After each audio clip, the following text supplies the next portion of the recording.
and welcome to this week's edition of the Mutant Blitz Podcast. I'm your host, Josh Hennig. This week on the podcast, we're going to get into the latest on the NBA offseason. We'll also touch on the crazy news about the Venom movie that may surprise some people. Also, we'll discuss what historic NBA draft trade mirrors the Trae Young-Luka Doncic trade. We'll also get into the season finale of Supergirl and what it means for next season. We'll also talk about Mike Trout and the latest news in the Disney purchase of Fox. It has been approved on one caveat, and we told you about it right here on the podcast for the last 2 months. So sit back, relax, let's open up that six-pack of topics and get started. Topic number one on this week's edition of the Mutant Blitz Podcast. The NBA offseason is red hot and it's underway. And we'll touch on the draft a little bit more later in the podcast. But we're going to touch specifically on free agency because with the news that came out Wednesday in the joint ESPN report from Adrian Wojnarowski, Ramona Shelburne, and Brian Windhorst stating that there were multiple teams that have called the Spurs about Kawhi Leonard, that Kawhi Leonard wants out of San Antonio, along with, in the report, them saying that LeBron James has not communicated with the Cavs at all of what his future is going to be. Couple that with the TMZ sports story about LeBron James' son, LeBron James Jr., being very likely to enroll in Sierra Canyon School in L.A., but it's not a done deal yet. Remember, this comes weeks after Gary Payton spilled the beans that LeBron's son would be heading to Sierra Canyon. The NBA offseason is turning out to be even better drama in some ways than the actual regular season. Nothing beats the NBA playoffs, but the NBA regular season, it can be a drag at times. It can drag out a little bit, can stretch out. Look, there's two things we know about LeBron. One is the obvious. He has a home in LA. Him and his family do spend their off seasons in Los Angeles. His wife loves Los Angeles. And if we take LeBron at his word, and you've heard me say this for weeks, then LA has to be the front runner for LeBron. And remember, this isn't purely a basketball decision for LeBron because he says it isn't. He said at the press conference it wasn't purely about basketball. And because it's not purely about basketball, there are other factors. That's why there's the one report that came out that said LeBron may not want to be the first domino of free agency. He'll want to see what happens with Paul George and Kawhi Leonard first. Right now, you have Paul George doing this ESPN free agency special, which seems to be leading up to a big reveal that he's going to do where he's going to go. I think it's 50-50 for Paul.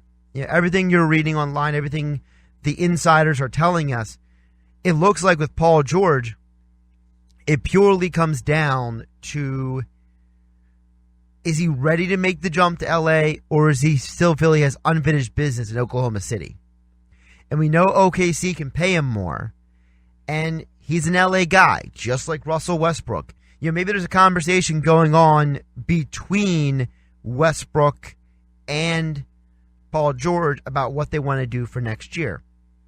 But there also may be conversations going on between LeBron and Paul George. Remember, LeBron and Paul George have a long history and a lot of respect for each other. Aside from playing in the Olympics together, they do run in very similar social circles, and it's not like they're strangers to each other. People keep bringing up Kawhi and LeBron, but the reality is that LeBron has much more history off the court with Paul George than he does with Kawhi. And just to ruin everybody's day, Kevin Arnovitz was on ESPN's The Jump, and this is what he had to say about how LeBron could just throw a total wrench into this NBA offseason. It does get me thinking, though, if the great criteria, other than we've said his family and quality of life, if the great criteria for LeBron James is, I want to play with somebody of a certain caliber, the menu next summer is so much bigger. Klay Thompson, Kemba Walker, Kawhi will be unrestricted. There are guys like Marc Gasol who are, older. We don't know what Kevin Durant's going to do. We don't know what Durant's going to do. In other words, if there are more teams with more room and more players and more combinations next summer. I'm not suggesting that means that LeBron kicks the can down the road, but I think when he's considering can kicking, there's a lot to consider for the summer of 2019. Arnovitz isn't saying it. I'm not saying it. No one is saying that LeBron is definitely going to stay in Cleveland for a year and then leave next year. But it's definitely an option.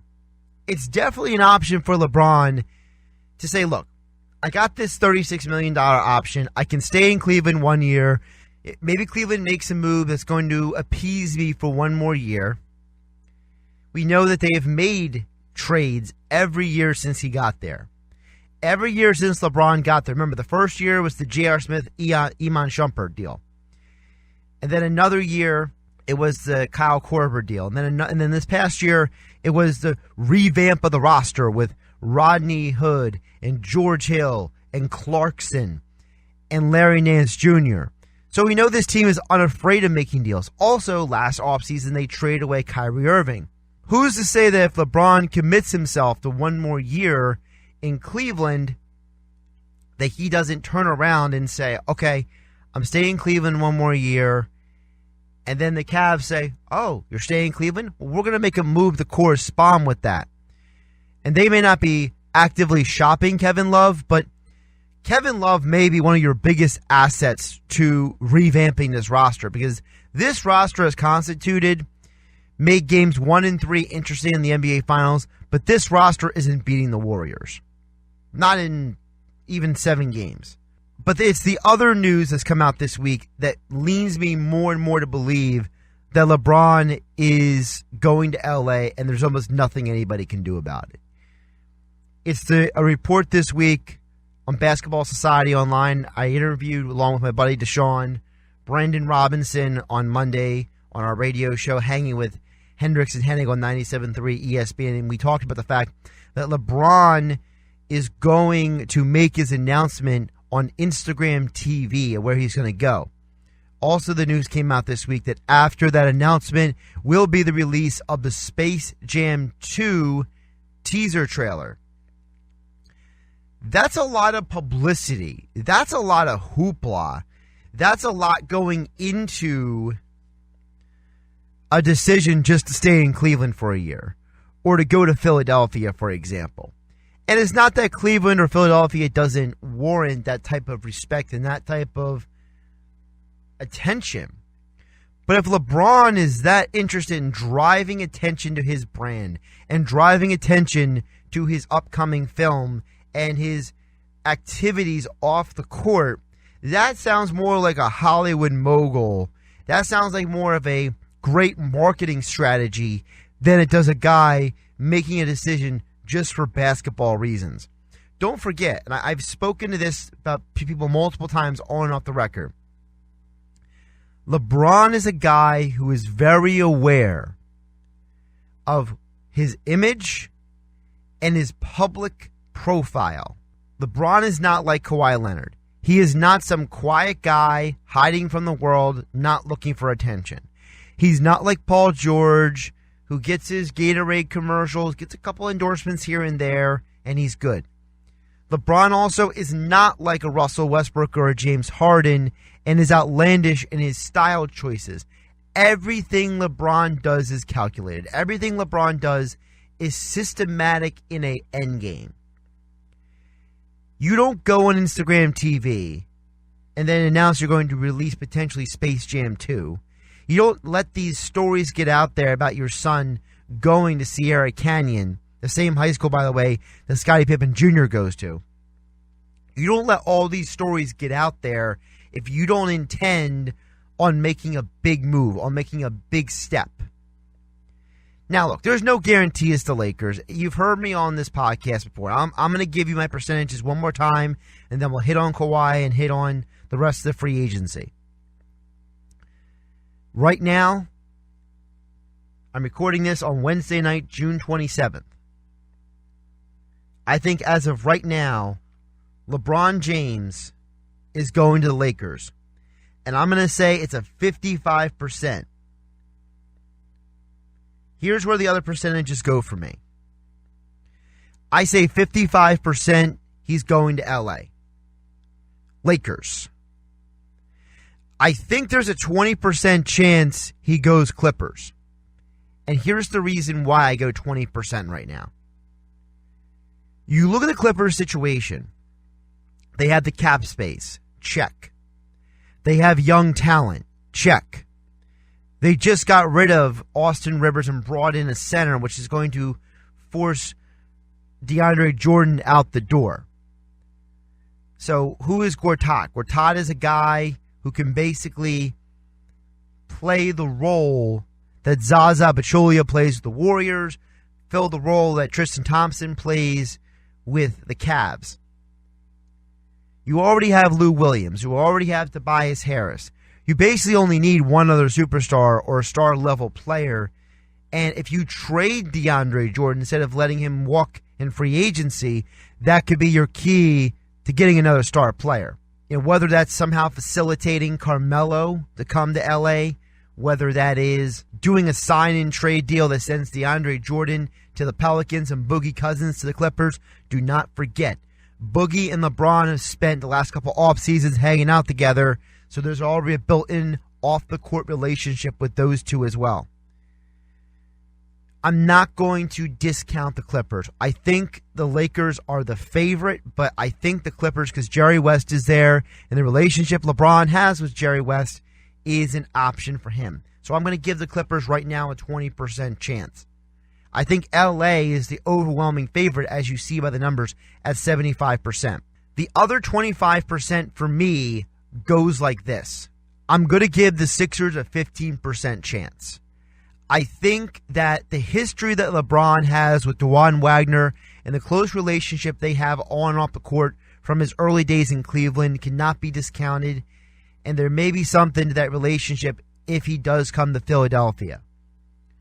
Also, Ben Simmons, I understand he's represented by the same agency as LeBron. That's not the connection for me. The connection more so for me is the fact that a lot of players around the league respect Brett Brown a lot, and they like Brett Brown. They speak very highly of him.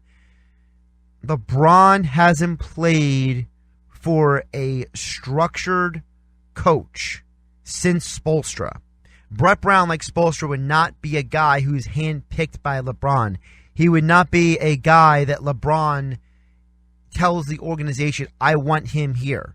This isn't going to be like a Ty Lue situation. This isn't going to be like a Mike Brown situation. Brett Brown is going to be there, and he's cemented in the organization right now. I've heard Brian Windhorst say that LeBron craves structure that he had in Miami. Well, he can get that structure and that culture and that environment in Philadelphia. So I just gave 15%. That leaves 10% left. I'm going to go 5% Cavs and 5% Miami. There's familiarity with both cities. He knows both cities very well. He understands the ownership. He understands the expectations of the cities. And he doesn't have to learn anything new about ownership, about the organization, about the locker rooms, about the city. He can just walk in there and do what he does. If he does return to Cleveland, I think it's like what Kevin Arnovitz said, a 1 year, and then he moves on. If he goes to Miami, it may be a retirement plan. But I think overwhelmingly, LA looks like where LeBron is going to go. Now, the Kawhi situation, here's the key to that ESPN report today. The key to the ESPN report is this. At the end of the story, the report by Adrian Wojnarowski, Ramona Shelburne, and Brian Windhorst, they say that Kawhi Leonard never wants to walk into the Spurs locker room ever again. To me, that's the most powerful piece of that story. Everyone's focusing on, oh, look who the teams have already offered trades. No. It's the end of the story that's the clincher. If Kawhi is intent on never playing for the Spurs ever again, that tells me that meeting with Popovich wasn't as much about keeping him in San Antonio. It was about clearing the air on exactly where both sides stand. And that also tells me that when R.C. Buford said on the night of the draft that they are still looking to keep him, that was a poker play. That was Buford calling the bluff on every team in the NBA that has called about Kawhi. And we know from the report that the Celtics, the Sixers, the Clippers, and the Cavs have all called about Kawhi. We know the Lakers called, and they got the door closed on their face. Basically, they got shut down immediately by the Spurs. So if Kawhi is intent on never playing for the Spurs, and the Spurs upper management is playing a poker game right now, it's really going to come down to who's going to come up with the best offer, who's going to come up with the best deal. Do not overlook what the Sixers have to offer. The Sixers, obviously, depending on what's important to the Spurs, they have multiple first-round picks they can offer. They have Markelle Fultz, Dario Saric, Robert Covington. They have the salary dump, which is Jared Bayless. They have things that the Spurs would be interested in. They have guys the Spurs can look at and say those are interesting players they get in return. I don't like the fact that the Lakers don't have really the assets to make this deal work because of Luol Deng's mess. They just don't have the salaries to make it work, so it might have to be a three-way deal. Clippers, they can make the deal financially, but I don't know if they have the assets either that the Spurs would want. Boston obviously can offer a lot of different player options, whether it's a basic deal of, a Jaylen Brown, Marcus Morris, Terry Rozier, and draft picks, or if it's an extreme deal like a Kyrie for Kawhi deal with draft picks. Either way, the Spurs can make out the best if they go with the Sixers or the Celtics deals. That's as of right now. Things can change. Also, what these teams do in free agency can affect how deeply interested they are in making a deal for Kawhi. I mentioned earlier, Paul George, to me, I think it's Thunder or Lakers. I think it's almost a foregone conclusion from everything we're hearing that that's where he's going. Now, Boogie Cousins is a fascinating, and that's the last one I want to hit on, fascinating situation. Because he's coming off of that Achilles injury, his free agency courtship is going to be very different than other teams. I think that the biggest deal with him is that he may re-sign with the Pelicans and then get traded. Among the teams that could happen for would include, you could make a deal with the Wizards. His buddy John Wall plays there. Kentucky guys, make the contracts work. A guy like Otto Porter is the obvious option there financially. Miami, Hassan Whiteside's contract, Albatross, they can swap that. And remember, Whiteside's a guy who fits into what the Pelicans want to do because Anthony Davis only plays center when he has to. Whiteside can play the center. Anthony Davis goes back to being a stretch four. A sign-and trade with either the Lakers or the Clippers is also an option. I mentioned earlier DeAndre Jordan going for Boogie Cousins. If you're the Lakers, I think there's a couple different options you have, whether it's a double sign-and trade with Julius Randle and Boogie Cousins. Both sides get a type of player that they really want. And don't overlook the Mavericks. The Mavericks are constantly chasing a center in free agency. They almost had DeAndre Jordan a few years ago. They've missed out on a lot of other guys. And Boogie Cousins fits the profile of player that they really want in that organization, especially with Dirk on the downside of his career and drafting Doncic to pair up with Dennis Smith. So Boogie Cousins is a major domino to fall as well in NBA free agency. And by the time I'm talking to you again next week on the podcast, a lot of these guys may have already found their homes, and we can really start projecting to what the next NBA season is going to look like. Either way, I'm excited for the NBA offseason. It's going to be fascinating to see how all of these dominoes play out. Topic number 2 on this week's edition of the Mutant Blitz Podcast. I want to touch on the story that came out just a few days ago about how the Venom trailer for the upcoming Venom movie, which is basically a spin-off movie of the Spider-Man universe by Sony, has now become one of the most viewed trailers in YouTube history. Yes, the Venom movie starring Tom Hardy that is set to come out this fall has eclipsed 64 million views on YouTube. Now, by comparison, that's a movie that hasn't come out yet. For movies that have come out already, like Avengers Infinity War and Star Wars The Force Awakens, you're talking about over 100 million, 200 million views. You have a movie that hasn't even come out yet that has 64 million views. In fact, every other trailer on the list of most watched trailers in YouTube history are all movies that have already come out. So some of it may be people just going back and rewatching trailers. Some of it may be people just sharing it again and again. But still, over 64 million views is a huge deal. And the reason why I want to bring this story up, this gets back to the conversation we've been having for weeks.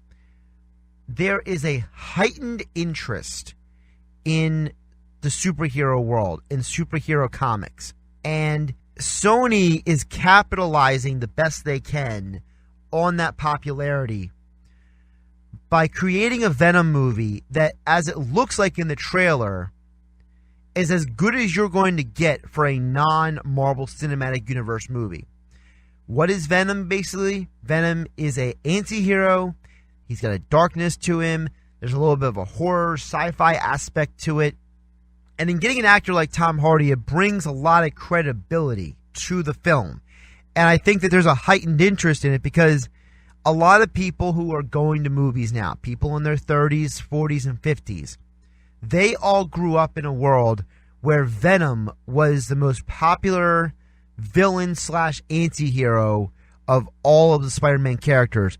And considering Spider-Man is the most popular Marvel character of Marvel publication history, a character who was created in the 80s, who had a lot of appearances in comics in the 80s and the 90s, you have a whole almost two generations of people who all look at that character as something they want to see on the big screen.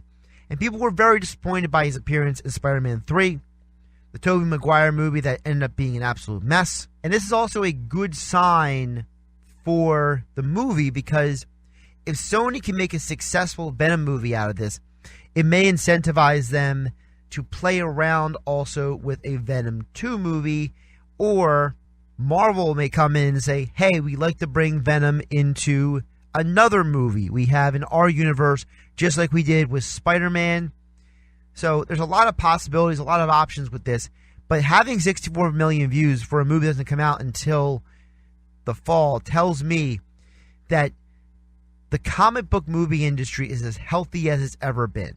And when you have more views for a movie that hasn't even come out yet on YouTube than movies like Iron Man 3, Jurassic World Fallen Kingdom, Justice League, Twilight Saga New Moon, Deadpool 2, Black Panther, The Dark Knight Rises, Wonder Woman, all movies that did very, very well in theaters, all movies that had an appeal, all movies that should have been driven a lot of people to view the YouTube. The fact that Venom is getting this much attention tells me that there is an audience for that type of filmmaking. And it gets back to what people said about Deadpool. There is an audience out there that wants the edgy PG-13 rated R superhero film. They don't want the stupid film like Punisher Warzone. And they don't want a bizarro world retelling of characters like the Fantastic Four movie that was an absolute abomination that came out a few years ago. And I feel so bad for Michael B. Jordan. I had to be a part of that. But let me tell you something. The audience's dollars are speaking very loudly to the world. And the audience is telling the movie industry what they want. And what they don't want is stupid. What they don't want is hokey. They want more superheroes and more superhero-type characters that they know on the big screen. Topic number 3 on this week's edition of the Mutant Blitz Podcast. At the 2018 NBA Draft, a deal that will be evaluated over and over again over the next several years went down on draft night. With the Atlanta Hawks drafting Luka Doncic and the Mavericks drafting Trae Young. It was a trade marriage that worked out very well for both teams, as the Mavericks wanted Doncic, the Hawks wanted Young. Both teams picked the guy that the other team wanted, and they made a deal that worked out for both sides. Luka Doncic goes to a situation in Dallas that works very well for him. He'll be mentored by arguably the best European player ever in NBA history.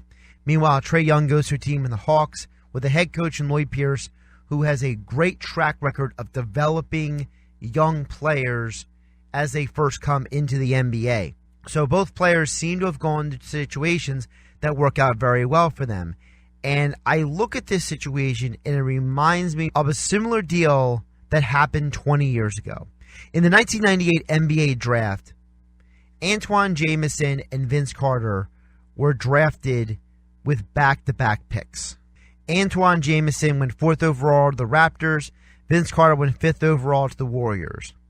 Almost immediately after, there was a trade that happened where the Warriors sent Vince Carter and cash to the Toronto Raptors for Antoine Jamison. And while both players ended up being all NBA, all rookie team selections in the 98-99 season, the entire rest of their careers were inevitably linked and went very different directions for both guys, and both franchises benefited and suffered immensely due to it. You see, Antoine Jamison played with Vince Carter in college. So you're not just talking about two guys who know each other from training camps and workouts. They played together in college. They were friends in college. And they were going to very different organizations. Vince Carter was going to a Raptors organization that at that point already had a high-flying former Rookie of the Year in their franchise history. Just a few years earlier, Damon Stoudemire, Mighty Mouse, as he was known, was a star in Toronto.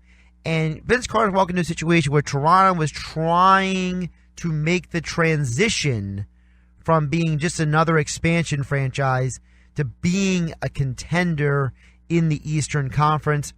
They made the famous or infamous Marcus Camby, Charles Oakley trade, depending on which side we are referring to in that deal. Obviously worked out very well for the Knicks, that Camby deal, because Camby was a big part of them going to the NBA Finals. The first day Vince Carter walked into Toronto, he was a star. Vince Carter ended up for the next several years for Toronto, not just being their leading scorer, but being the star for a franchise in a city that never had basketball before. A city that in the early 90s was dominated by baseball. A city in Toronto that historically was dominated by hockey. Vince Carter walked in and became a high-flying superstar. From the 98-99 season all the way up into 2004-05, Vince Carter was just incredible. And he did anything and everything for that franchise. He seemed to get better each and every year. People know Vince Carter a lot for his dunking, but people forget that he, even early in his career, was shooting 40% from three in Toronto. Meanwhile, Antoine Jamison was going to a team that had a lot of failed experiences with top-flight picks. And they had already sacrificed a lot of players in the cause of rebuilding. They were very far removed from the TMC days, the days when they had Tim Hardaway, when they had Chris Mullins, and they had Mitch Richmond. They were very far removed from those type of teams. And Antoine was expected to come in there and be an immediate impact player for them. Well, Antoine Jamison would go on to play for the Warriors for the next few years. But his first year, he didn't play the whole season. There were some injury issues that kept him from playing consistently his first 2 years for the team. But the talent was there. And as his career grew, and because of the injury issues and because of the Warriors franchise still trying to find its way, Antoine never stuck in Golden State. And while Vince was going on and being a superstar up in Toronto, and Vince would go on not just to be the Rookie of the Year, but be an 8-time All-Star, 2-time All-NBA, because of Antoine Jamison's injuries and because he bounced around the league so much, He was only a 2-time All-Star and the 6th Man of the Year. Now, both guys are also infamous for being traded multiple times in their careers. Vince Carter famously was traded from Toronto to the New Jersey Nets as the Nets were trying, note the word trying, to make another run at the NBA playoffs. And they realized that when they went to the finals before, that Kerry Kittles wasn't cutting it at the shooting guard position next to Jason Kidd. They needed more in that backcourt. So Vince was part of that massive trade that sent him to the Nets in exchange of Alonzo Mourning, Aaron Williams, Eric Williams, and a 2005 first-round pick, which turned out to be Joey Graham, which ended up being pretty much nothing for the Raptors. And then Carter went on to have a very nice career with the Nets and again was traded later to the Orlando Magic in another multiple-player deal, again traded by the Magic to the Suns. After the trade to the Suns, he was waived a year later, signed with the Mavericks, and has spent the last few years just kind of bouncing around the league. But there was that stretch when he played for the Raptors and the Nets that he was considered one of the 10, 15 best players in the league. Meanwhile, Antoine Jamison was also thrown around the league, but Antoine never met the expectations of not just being the 4th overall pick, and not just being the guy traded for Vince Carter, but the guy drafted ahead of Vince Carter. And you look at Jamison's career as well.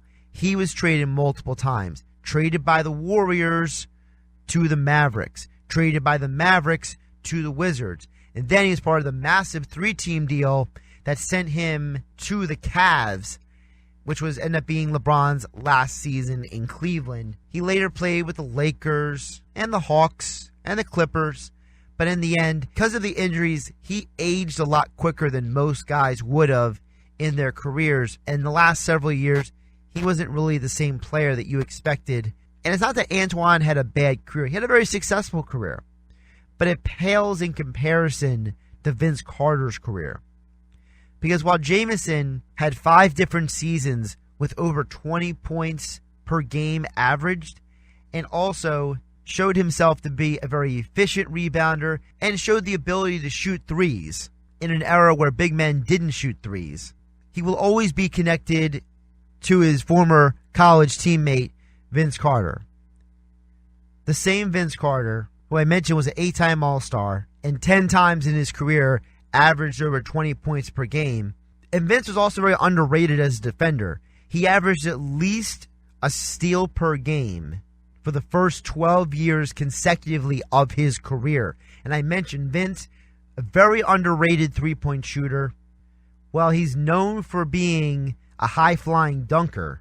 10 different times in his career, he shot at least 38% from three-point range. So Vince has turned himself into a future basketball Hall of Famer, but the man who he was traded for, the man who was drafted ahead of him, injuries caught up to him.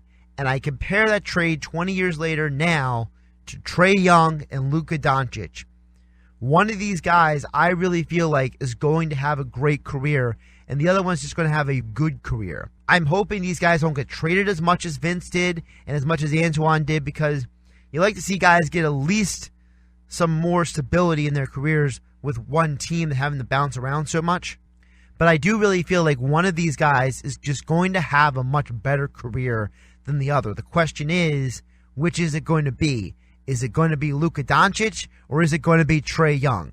It's going to be an interesting conversation to have 20 years from now about this 2018 NBA draft, just like we were having that conversation about Jamison and Carter years after they were drafted. Topic number 4 on this week's edition of the Mutant Blitz Podcast. Unlike the other CW shows, the show Supergirl ended up finishing its season in June instead of like most television shows in May. Now, this was partially done on purpose because the CW was trying to stagger the superhero shows for this spring season, and they didn't want too much overlap going on. I think that was a silly reason to do it. I know they were trying to introduce Black Lightning and see how well it would do, but to push a show like Supergirl into June doesn't help with your ratings. And now that the season is done and the revelation that Supergirl will now be found on Sunday nights instead of part of the Monday through Thursday lineup like the rest of the superhero shows. It's going to be interesting to see how this show turns out, not just with its new time slot, but in the aftermath of the teaser they had for the next season. Spoiler alert, at the end of the Supergirl season, somehow, not fully sure exactly how this even worked, but a version of Supergirl ends up showing up on the Siberian border. And while Supergirl is saying goodbye to Wynn, who's going into the future to take Brainiac 11's place in the future to help save the future, and John Jones ends up resigning from the DEO, making Alex Danvers the head of the DEO, and he decides to go live among the people. This other version of Supergirl ends up in Siberia, and it seems to be a bit of a tip of the cap to Superman Red Sun, which was a Elseworld story about what if Superman landed in Soviet Russia instead of America. And it also looks like it's be partially based on Supergirl, The Last Order of Krypton, in 2011 story that sees Kara's mind wiped as she lands in Siberia. So it's going to be interesting to see how they play this. Is this going to be a direct good and evil Supergirl showdown like there was in the massive crossover event this past year, where Supergirl from Earth X had the showdown with Supergirl of the Arrowverse? Or why Brainiac is left in the past will have something to do with that. The biggest problem with Supergirl is turning out to be, and as I mentioned this before, for a show that was supposed to be written for women with major female lead characters, the show really lacks the depth that shows like Jessica Jones on Netflix or a movie like Wonder Woman done by Patty Jenkins have. Any show can have attractive women playing roles, but not every show can have great writing, great direction, and great portrayals of storytelling. For a character in Black Lightning, who for all intents and purposes is a D-list character in the DC Comics universe, they made him relevant. They made him interesting. They made him somebody that you invested in. And while, yes, in some ways, Black Lightning was DC's attempt at trying to be like Luke Cage, which I'm still working through Luke Cage now. I will not review Luke Cage season until I'm fully finished it. But Black Lightning was still better written and better executed than Supergirl, any of Supergirl's seasons have been. And right now, Supergirl is the weakest link of the CW's DC shows. That's why it's been kicked the Sunday nights. Not because it's a horrible show, but because it has never gained the type of mainstream attention or the type of interest that it was expected to. See, one of the problems with a show like Supergirl is that when you don't have the substance behind the characters, people lose interest in it. Half the reason why I'm still watching Supergirl is because I know that she has multiple crossovers with the other shows. And I'm already invested now. I'm already dialed in and bought in. But there's a lot of people who bailed on the show after the first season or halfway through the second season who look at the show still as a gimmicky joke, or almost like it's being very preachy at times. And I'm sorry, but for a show that's supposed to be for women with strong female characters, you'll need to keep telling me how hard it is to be Supergirl, or how hard it is for Alex Danvers, because of her personal choices and her personal relationships, or how hard it is for Lena Luthor to be a woman leading a business. You can do all of that without having to do it in such a cheesy, cheap way. One of the things that Jessica Jones and Wonder Woman do that I applaud them so much is that you have strong female lead characters who don't spend the entire show or movie telling you that they're strong female lead characters. I don't need to hear about how many times Alex is being told how tough and strong and she is, and how many times that Kara has to be told how tough and strong and how iconic she is. Okay, I get it. People look up to them. At no point does Jessica Jones need 20 back pats. In fact, she hates it.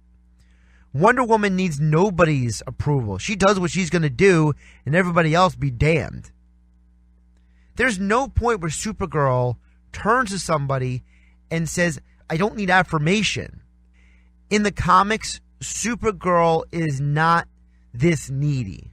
And I don't know how long this show is going to last, because the way they're writing it and the way they're executing it, I don't think it does a real service to Supergirl, to Kara Zor-El, to Kryptonian history. It's a nice show. It's an okay show.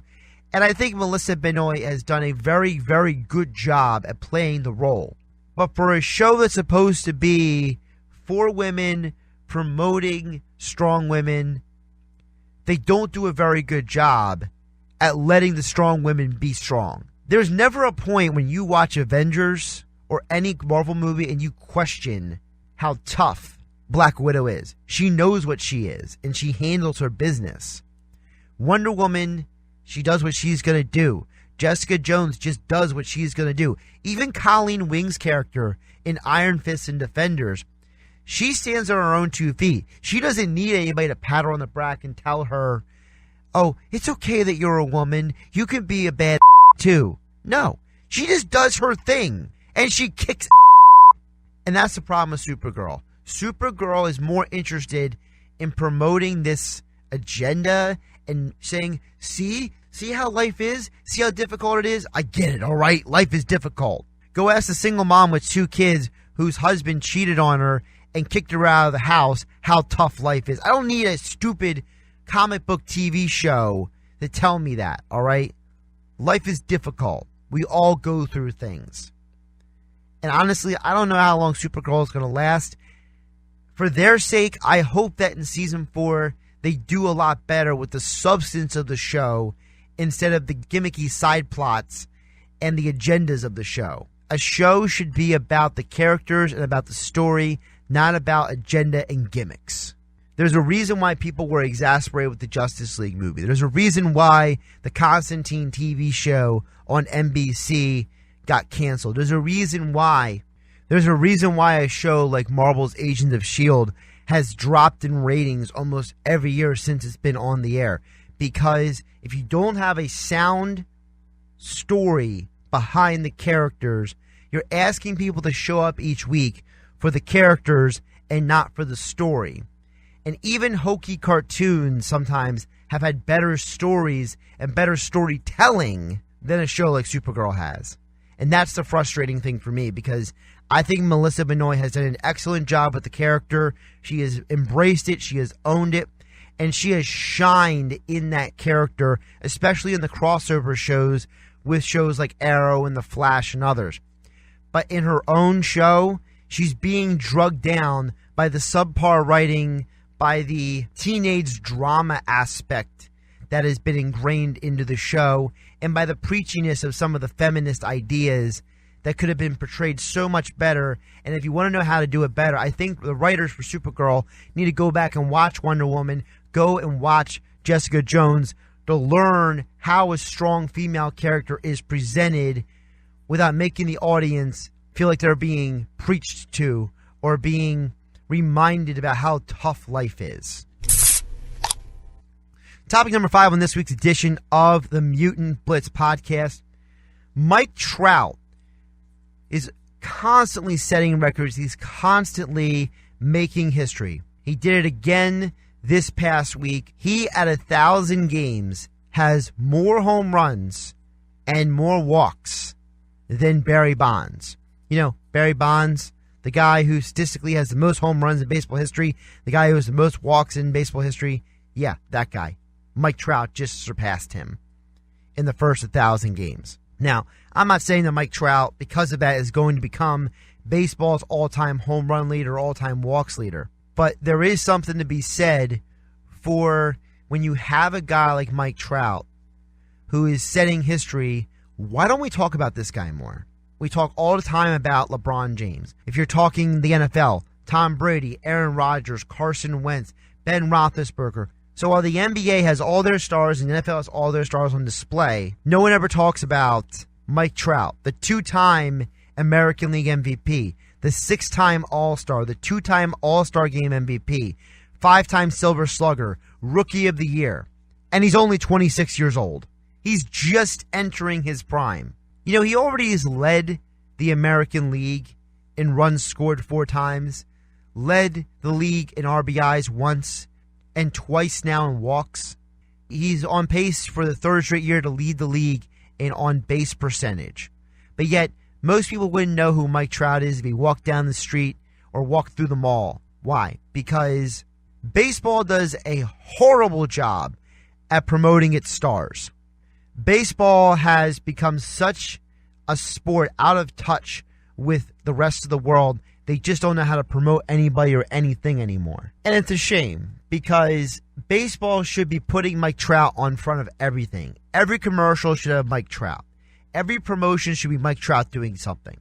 The guy should basically be like what Cal Ripken was for the All-Star Game and Ken Griffey Jr. was for the All-Star Game during their careers. They got to put this guy at the forefront.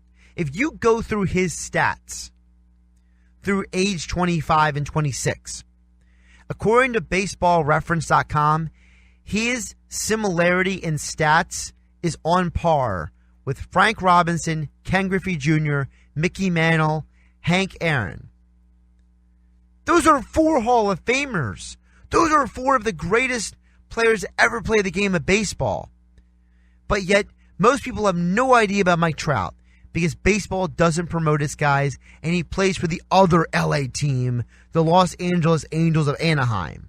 Mike Trout has been the best player in baseball for roughly about the last 7 years. And it's more than the home runs and the RBIs and the stolen bases. It's the fact that the guy hits for average. He gets on base, but yet he plays for an organization that doesn't know what they're doing either. So you have a league that doesn't know how to promote its biggest star and its biggest talent. And you have an organization in the Angels who doesn't know how to build a winning team. Mike Trout has made the postseason once in his career with the Angels. And it was a 3-game series against the Kansas City Royals. And that's been it. If you go through all of his seasons from 2012 to last season, I'm just going to run through for you the Angels' win totals each year. In 2012, they had 89 wins. They finished in 3rd place. In 2013, they had 78 wins. They finished in 3rd place. In 2014, they had 98 wins. That was the year they lost to the Royals in the playoffs. They got in 1st place that year. Subsequently, the next year, dropped back down to 85. Oh, shockingly, 3rd place again in the AL West. You're seeing a pattern here. 74 wins in 2016. Finished in 4th place in the AL West. And then last year, they finished 2nd, 80 and 82. What's the pattern? The pattern is you have the best player in baseball playing for a franchise that can't win. That's an embarrassment. The Angels should be embarrassed themselves. Major League Baseball should be embarrassed themselves that this young man who signs autographs for hours, takes pictures with anybody, a guy who is passionate about playing baseball, a guy who's just a genuinely good dude, doesn't get in trouble off the field, doesn't have any other problems. He's just a good guy who's a big superstar in baseball, but baseball doesn't know how to promote him, and the Angels don't know how to build around him, and it's an absolute embarrassment. Baseball needs to stop living in the past, and they got to do a better job of utilizing social media, engaging audiences at games, and stop depending on people to come out just because it's baseball. Meanwhile, the Angels, they got to make a decision because Mike Trout's going to be a free agent in a couple of years. They got to make a decision between whether Mike Trout is going to be the key to their rebuild or the key to a playoff run. And they got to do it soon because it's 2018 and it's almost the trade deadline in a few weeks. And if they don't make moves now, it's going to be another season where Mike Trout doesn't go to the playoffs and baseball doesn't have its best player in its postseason. Topic number 6 on this week's edition of the Mutant Blitz Podcast. So for those of you who have been following with us each week on the podcast of the situation with Disney's bid for Fox, well, it went through, it was confirmed, and today, Wednesday, the Department of Justice approved Disney's bid for the Fox assets under one condition that will help them avoid any antitrust issues with the Department of Justice. And Disney immediately agreed to the one condition for them to obtain the Fox assets. Now, I'll remind you, when Disney started this process last year, they were gunning for what? They were gunning for the movie rights to the Marvel characters to bring them into the Marvel Cinematic Universe. They were also going to take on all of the movie properties. And also, I told you that they wanted Hulu, right? Because we're going to launch the Disney app. They want a larger piece of the digital streaming world out there. So as a result, what is the thing that Disney has agreed to so they can get this deal done? They have agreed to sell the 22 Fox regional sports networks in order to gain approval of this deal.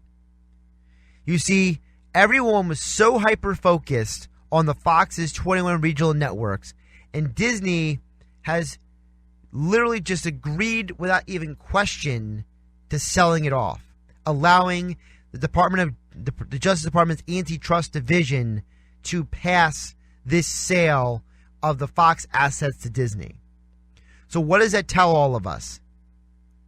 That tells us that the Fox shareholders didn't just approve this deal, that the DOJ didn't just approve this deal, but that Disney was never interested in the regional sports networks, just as I've been telling you right here each week on the Mutant Blitz podcast.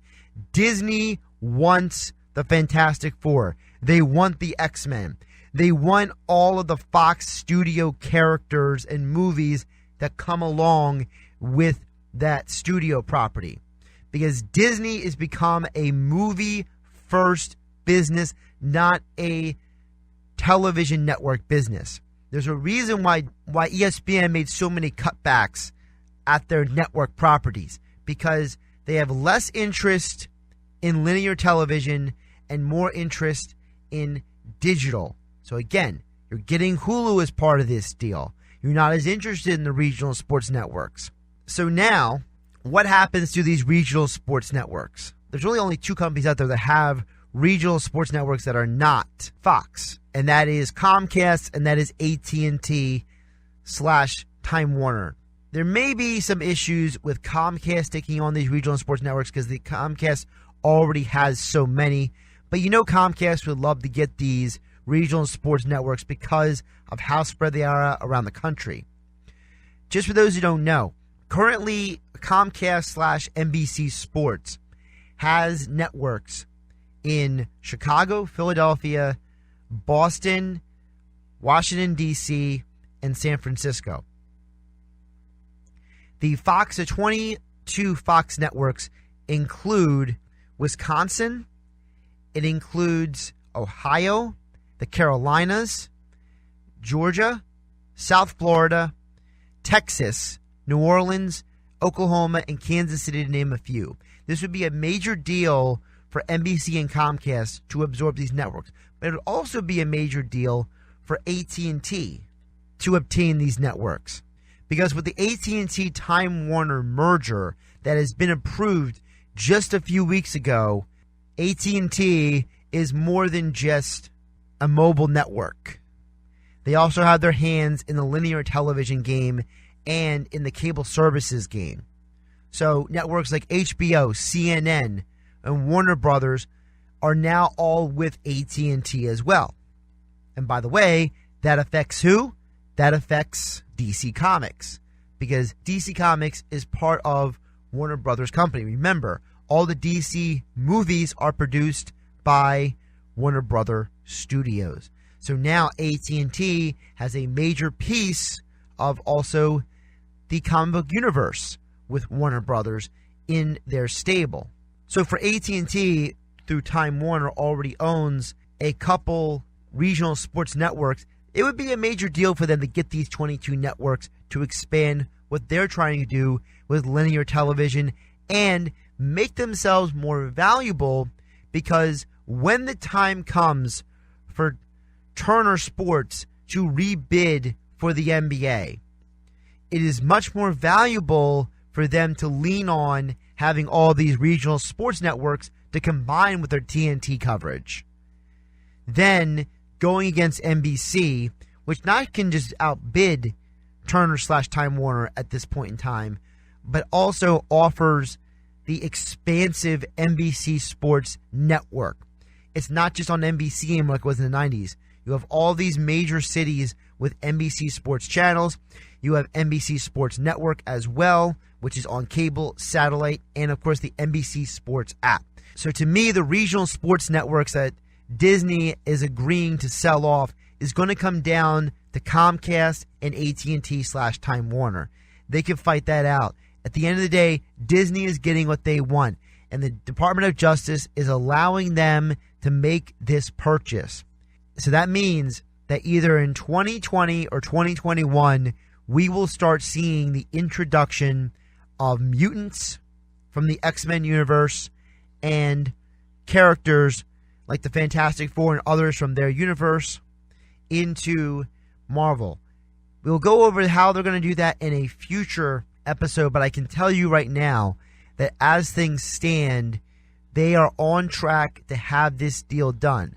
Interestingly enough, if they do sell this off, Disney can make back some of the money they spent. Remember, they spent $71 billion, 50% cash, 50% stock options to get these Fox assets. Let's say they're going to sell these networks. Whoever buys these regional sports networks only spends about $14 billion to purchase them from Disney. That's still Disney recouping 20% of what they spent to get all these Fox assets. So no matter what, Disney is going to recoup money on the end of this deal because they don't care, again, about the regional sports networks. They are not in the linear network business anymore. Disney is in the movie business and the digital streaming business. That's where their focus is, and the regional sports networks will probably go to either Comcast/NBC Sports or to AT&T/Time Warner/Turner Sports. Let them fight over it. Disney makes money on the back end. Fox has their money. And at the end of the day, everybody gets a little bit of what they want. Thanks again for listening to this week's edition of the Mutant Blitz Podcast. If you have any thoughts on the topics we covered today, you can drop your thoughts in the comment section below. And of course, if you like the podcast, hit that like button and subscribe so you catch our episodes each and every week. I'm Josh Hennig, your host, and I'll catch you next week for more thoughts and perspective on the biggest topics in sports and in the comic book, television, and movie world right here on the Mutant Blitz Podcast.